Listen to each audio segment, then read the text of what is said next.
Je te propose dans cette séquence d'aborder les aspects pratiques du produit vectoriel. Je voudrais te familiariser progressivement avec l'idée que le produit vectoriel est un véritable outil de calcul pour la résolution de problèmes pratiques.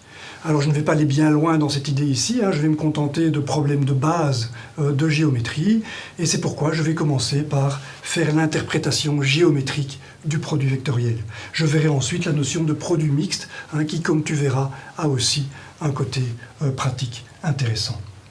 Alors voilà, pour illustrer mon propos ici, je vais considérer le problème suivant. En Belgique, on a un bâtiment comme ça dans la ville d'Anvers, un bâtiment qui est complètement de travers. Il n'est pas du tout parallélépipédique, au contraire, toutes ses faces sont des parallélogrammes. Et on peut se dire que l'ingénieur qui a dû dimensionner le système d'air conditionné a été confronté à un premier problème qui était le calcul du volume de ce parallélépipède non rectangle. Et ça, c'est pas évident. Et tu verras que le produit vectoriel permet de résoudre ce problème. Comment calculer le volume de ce parallélépipède non rectangle? Je te laisse considérer ça quelques secondes. Tu es d'accord que ce n'est pas si évident que ça. Eh bien, tu verras que le produit vectoriel, plus exactement le produit mixte, nous permet de résoudre ce problème extrêmement facilement. Voilà. Alors pour ça, je vais partir du produit vectoriel tel qu'on le connaît, bien sûr. Je prends le vecteur A, le vecteur B. Je considère leur produit vectoriel, c'est-à-dire que j'obtiendrai un vecteur résultant qui sera donné par le produit des modules des deux vecteurs fois le sinus de l'angle qu'ils forment entre eux, le tout multiplié par un petit vecteur, un perpendiculaire, qui obéit donc à la règle de la main droite, avec l'angle θ ici, qui est bien l'angle entre les deux vecteurs. Je prends pour faire simple l'angle le plus petit que j'ai entre ces deux vecteurs, et je parcours bien sûr cet angle dans le sens de la règle de la main droite avec l'angle ici, qui va dans le sens des doigts de la main droite, pour obtenir le pouce ici, dans le sens du vecteur résultant A croix B, le vecteur noir ici, qui vient d'apparaître dans l'alignement du pouce de la main droite. Voilà, ça, ce sont les choses que tu connais, c'est le produit vectoriel. Eh bien, je te propose maintenant d'en faire l'interprétation physique. Et pour ça, je vais ici considérer un observateur qui regarde les choses du haut. Admettons que tu puisses te déplacer ici dans l'écran et que tu regardes ce vecteur qui pointe vers toi. C'est le vecteur A croix B ici, qui pointe vers toi puisqu'il sort du plan de l'écran. Alors on voit bien sûr le vecteur B comme ceci, avec une certaine inclinaison, θ, par rapport au vecteur A. Voilà, tout est en place, et comme tu vois, j'ai déjà mis en évidence ici la longueur B sinus θ qui apparaît dans l'expression du produit vectoriel. Alors, cette longueur B sinus θ, on l'a déjà vu dans la séquence consacrée aux propriétés du produit vectoriel. On a déjà utilisé cette représentation. On sait que B sinus θ représente la projection du vecteur B sur la ligne perpendiculaire, sur la droite perpendiculaire au vecteur A. Rappelle-toi de ça, j'ai bien une longueur B ici, et si je prends la projection sinus ici, c'est-à-dire que je vais prendre la hauteur du côté opposé à l'angle θ, c'est bien ça que je fais ici dans ce triangle rectangle, et bien cette hauteur, je la retrouve là, c'est bien B sinus θ. Voilà, donc B sinus θ est là. Alors si je te montre ça, c'est parce que je m'intéresse bien sûr à l'interprétation géométrique du produit vectoriel. Et ce produit vectoriel a effectivement une interprétation géométrique. Qu'est-ce que je vois? Je vois cette longueur B sinus θ multipliée par A. Or A, c'est bien la distance que j'ai ici. Si je prends A en module, c'est la distance que j'ai là. Si je prends B sinus θ, c'est bien la distance que j'ai là. Et là, peut-être que tu reconnaîtras l'aire du parallélogramme. Dans le produit de A, qui est la base du parallélogramme ici, fois la hauteur du parallélogramme, on retrouve effectivement la surface du parallélogramme. Du parallélogramme construit sur les deux vecteurs qui sont donc multipliés ici, dans ce produit vectoriel. Voilà, alors pour bien voir que c'est bien l'aire du parallélogramme ici, il y a deux techniques. Tu peux découper ici le triangle qui dépasse la verticale, qui arrive au bout du vecteur A ici. Ce triangle-là, tu vois que tu le retrouves ici, tu peux le déplacer là, et tu retrouves donc bien l'aire du parallélogramme qui est donc bien A fois la... cette fois-ci c'est devenu un rectangle, donc j'ai bien la longueur fois la largeur du rectangle, A fois B sinus θ. C'est bien la surface grise qui est ici, qui était bien la surface du parallélogramme construit sur les vecteurs A et B. Une deuxième manière de le voir, si tu n'es pas convaincu, c'est de décomposer ce rectangle en petites lamelles comme ceci. Admettons que tu coupes ce rectangle en petits rectangles tout fin comme ceci. Ici, je les représente d'une certaine épaisseur, mais tu dois imaginer que c'est arbitrairement fin comme découpage, et tu viens tous les déplacer pour qu'ils viennent s'aligner ici sur le vecteur B, comme ceci. On va retrouver le parallélogramme de départ. Alors ici, il y a des marges d'escalier, mais tu peux imaginer que si tu le fais tout finement, tu vas reproduire exactement le parallélogramme qu'on avait au départ. Et forcément, la surface n'a pas changé. Ce n'est pas en faisant glisser ces petits rectangles tout fins ici que la surface grise change. La surface de ce rectangle est donc bien la surface du parallélogramme. Et donc, la surface de ce parallélogramme construit sur les vecteurs A et B vaut bien A fois B sinus θ.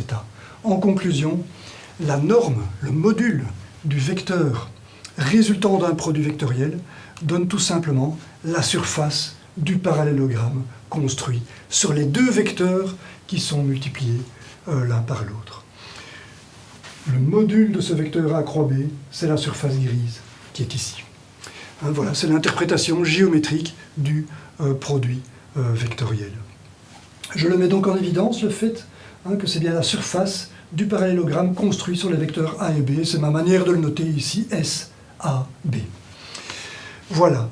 C'est l'interprétation géométrique que je peux donc mettre en évidence ici. Quand on dit qu'on fait le produit vectoriel de A croix B, eh bien on obtient un vecteur dont le module vaut tout simplement la surface construite sur les vecteurs A et B, le tout multiplié par le vecteur 1 perpendiculaire, bien sûr, donné par la règle de la main droite.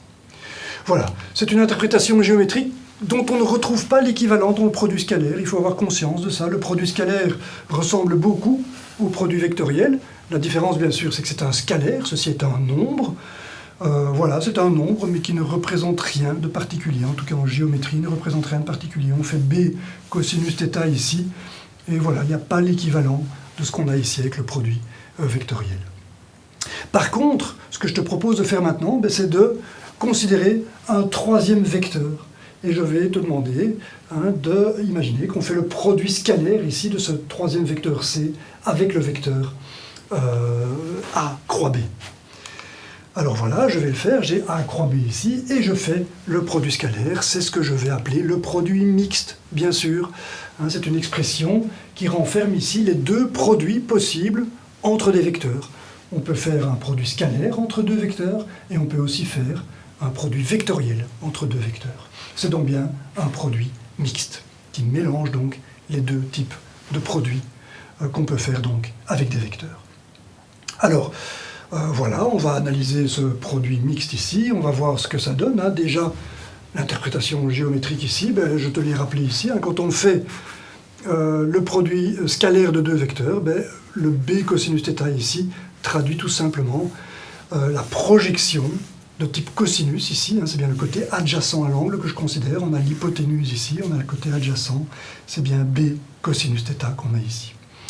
Donc voilà, je vais faire A croix B en produit scalaire avec C, et donc je vais faire la projection de C, la projection orthogonale de C sur la direction ici du vecteur A croix B, exactement comme je l'ai fait ici sur la direction du vecteur A. Et là, je vais obtenir un résultat, bien sûr, qui sera le vecteur A croix B qui ne vaut rien d'autre que la surface du parallélogramme construit sur les vecteurs A et B, le tout multiplié par 1 perpendiculaire. Et je propose donc le produit scalaire des deux.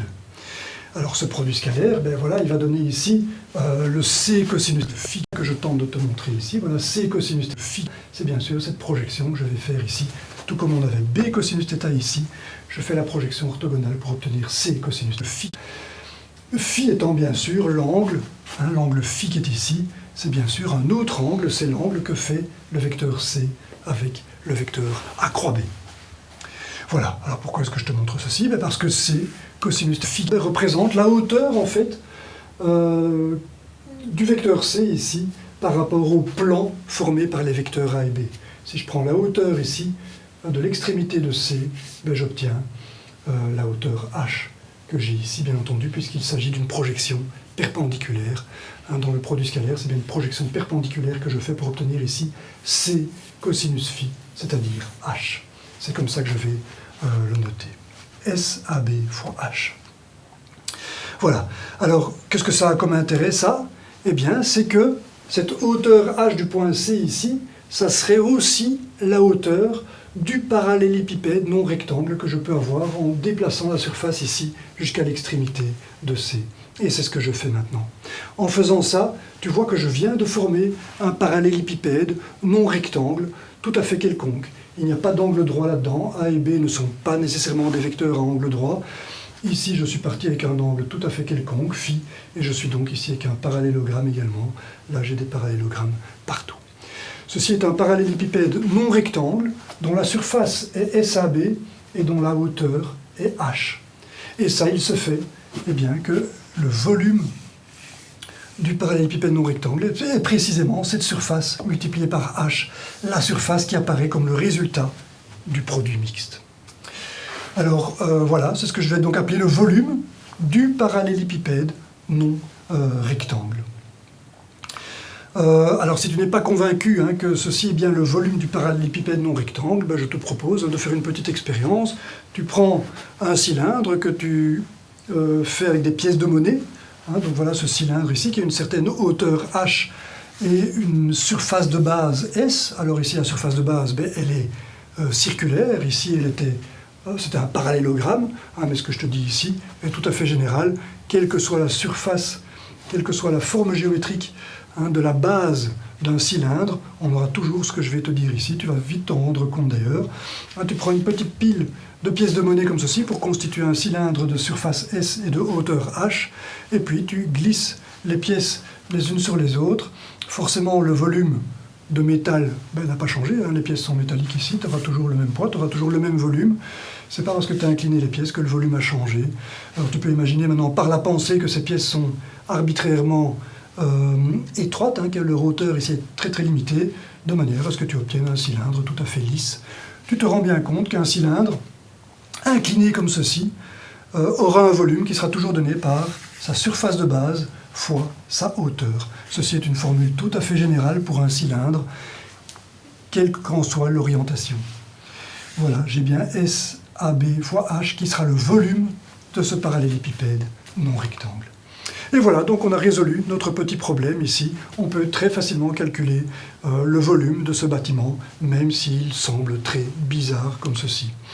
Voilà, j'ai ce parallélépipède non rectangle. Il me suffit de regarder les plans, de regarder ici quels sont les angles et les longueurs de ces vecteurs qui forment les trois arêtes de ce bâtiment. Et une fois que j'ai les trois vecteurs, je peux calculer le volume à partir du produit mixte. A croix B en produit scalaire avec C. A croix B, je te rappelle que c'est la surface du parallélogramme construit sur A et sur B. C'est l'interprétation géométrique du produit vectoriel. Et maintenant, on a l'interprétation géométrique du produit mixte. Ça donne tout simplement le volume du parallélépipède rectangle construit sur les trois vecteurs A, B et C. Voilà, tu vois que les choses sont relativement simples, puisque maintenant, ceci est très facilement calculable. Il suffit de calculer A croix B à partir de la petite règle de calcul dont je t'ai parlé dans la séquence précédente, c'est-à-dire ici le déterminant construit sur les composantes des vecteurs A et B, avec ici les vecteurs de base, bien sûr. Le tout en produit scalaire avec C, ça te donnera le volume. Alors là, je peux continuer pour te montrer que ceci peut encore être écrit de manière contractée, beaucoup plus compacte encore. Pour ça, je te donne un vecteur U ici qui est un vecteur quelconque, voilà, je suis un petit peu distrait ici, pardon.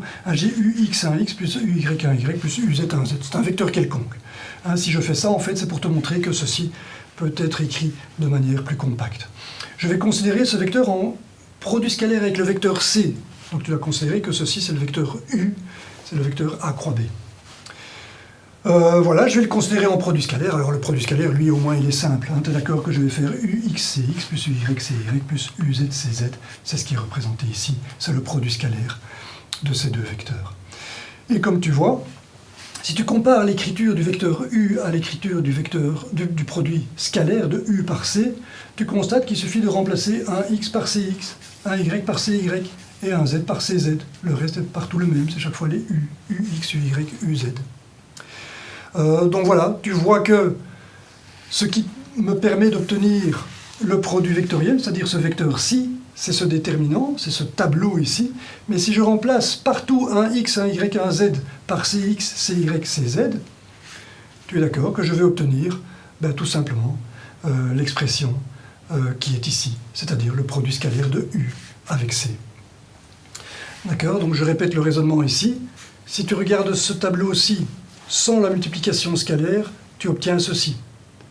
Ok, maintenant tu fais la multiplication scalaire et tu vois qu'il suffit de changer les 1x par les cx, les 1y par les cy et le 1z par le cz. Et voilà, donc je peux le faire ici directement. Je peux écrire le c ici directement à l'intérieur, cx, cy, cz. Et j'obtiendrai l'expression du volume du parallélépipède non rectangle.